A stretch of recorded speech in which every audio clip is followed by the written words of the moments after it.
And welcome back to the show. Well, during the year of the pandemic, fewer people were on the roads, yet the number of traffic deaths has increased according to the National Highway Traffic Safety Administration. Now, out of the over 38,000 people who were killed in crashes last year, over 7,000 were African American. Joining us now to share a little bit more details is the partner at Levine Slavit, Ira Slavit. And Ira, good to have you here with us on the show. Thank you. It's great to be here. When we look at these statistics, definitely very telling and a lot of questions that seem to be raised. But when we look at deaths by African Americans, that number is up there. What can you tell us? Well, there's a number of factors that seem to contribute to the disparity. One is the infrastructure of highways and roads in minority areas does not seem to be as well maintained as in suburban areas. There have been studies about this even before COVID, that there's a disparity. It's called, there's an inequity in transportation. It's a well-known phenomena, but during COVID, the disparity seems to be even worse. Part of that seems to be because more or a higher percentage of essential workers are people of a minority, and so they have been forced, as you said, there's less traffic on the road, but more of the traffic comes from essential workers, and they've already, it's very unfair, they're already going in and dealing with unknown issues. We know more about COVID than we used to, but at the beginning we had no idea of things, and yet people had to go to work, people had to go to hospitals and health clinics, and people had to be running the transportation systems to get the people there. One of the bigger areas where there's a disparity is actually pedestrian deaths. The statistics are there are twice as many deaths involving Black pedestrians than white pedestrians. That's again, not necessarily related to COVID, but that is one of the things that people have been found in different studies that have been done by, as you said, the National Highway Traffic Safety Administration, but also the Governor's Highway Safety Administration.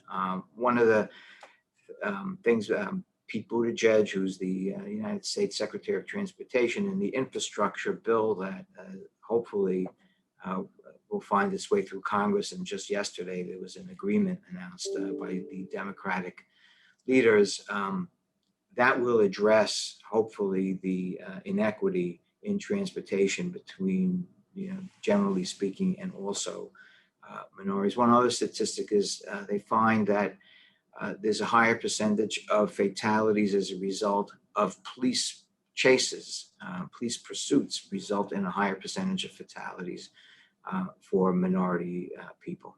Yeah, I want to go back to a minute and talk a little bit about these roads, because when we talk about roads that could possibly be contributing factors for these accidents, what kind of recourse does a family have? If I've lost a loved one and the roads have definitely been unsafe, or we can definitely declare that there's an inequity in treatment of roads, what kind of recourse does a family have? Well, there can be a few different scenarios that there might be liability by the municipality. One could be an unsafe road design. One could be a failure to maintain a roadway where the municipality is on notice that there's a particular problem or a history of problems in a particular area. One of the other things that can come up is actually the negligence itself could be from a state or a municipal operated vehicle like a bus or a sanitation truck. So there can be claims made against the municipality. One of the hard things is to figure out which municipal entity is responsible for maintaining a particular roadway. It could be the state, could be a city, could be a local town.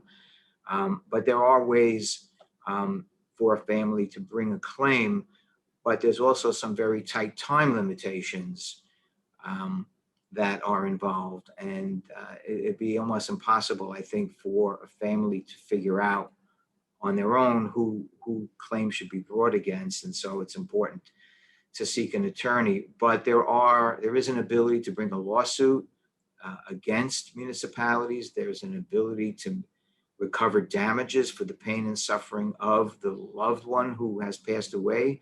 The family has rights to be compensated for the loss, the financial loss that they incur as a result of the death of the individual. So there is definitely recourse for a family. One thing that is a limitation in New York state law is the family cannot recover for their emotional loss. And that's actually New York State is in the minority of states in the country that do not allow families to recover for their emotional loss, which we know can be devastating. Although there is a law that has been passed this year by the New York State Senate and the New York State Assembly called the Grieving Families Act. And I believe as of this time, that legislation is sitting on Governor Cuomo's desk. Yeah. I need to move a little bit further and ask a question about if you're involved in an accident. Many people don't know how to handle an accident scene. It's very frightening. It's very harrowing for a lot of people. But very quickly, how does a family or an individual deal with an accident from a legal perspective? What should they be doing and what information should they be gathering? At the scene of accident, it's crucial that they obtain identifying information for who's driving and who owns any other vehicles. Best is if you can take a photograph of the other driver's license. One other thing is to take photographs. It's very hard, like you said, at the scene of accident to kind of keep your wits about you, but it's good to take photographs of the damage to the vehicle, lack of damage to your vehicle and the other vehicles. Good idea to take photos from a wide angle. You can always zoom in with these digital photos. You can't zoom out. So it's not as important to get the details. If you know of any witnesses, if there are any people who say they saw what happened, get their names and at least their phone numbers, cell phone numbers, because just saying people were there is not enough. You need to be able to contact, and any lawyer that you contact would definitely want to speak to those people. One thing, though, I want to caution people not to do is to speak to the other drivers about how the accident happened or to admit fault. You don't know what might be recorded. People record things all the time. And, you don't want something that you say to be twisted and used against you in the future. Yeah. All right, we got to leave it there, but thank you so much. I think that's very helpful information. Certainly, we got to bring it back and delve a little bit deeper into this. There's a lot that goes in, and we want to talk about those inequities and at the same time, also how to be able to maneuver in a time like that. Thanks so much for being with us. Thank you. I'll be more than happy to come back anytime. Well, thank you so much, Ira Slavit, our guest here on Open. I want to let you know, if you want more information, we encourage you, please visit the website, newyorkinjuries.com, newyorkinjuries.com. We are taking a quick break, and we'll be back in a few.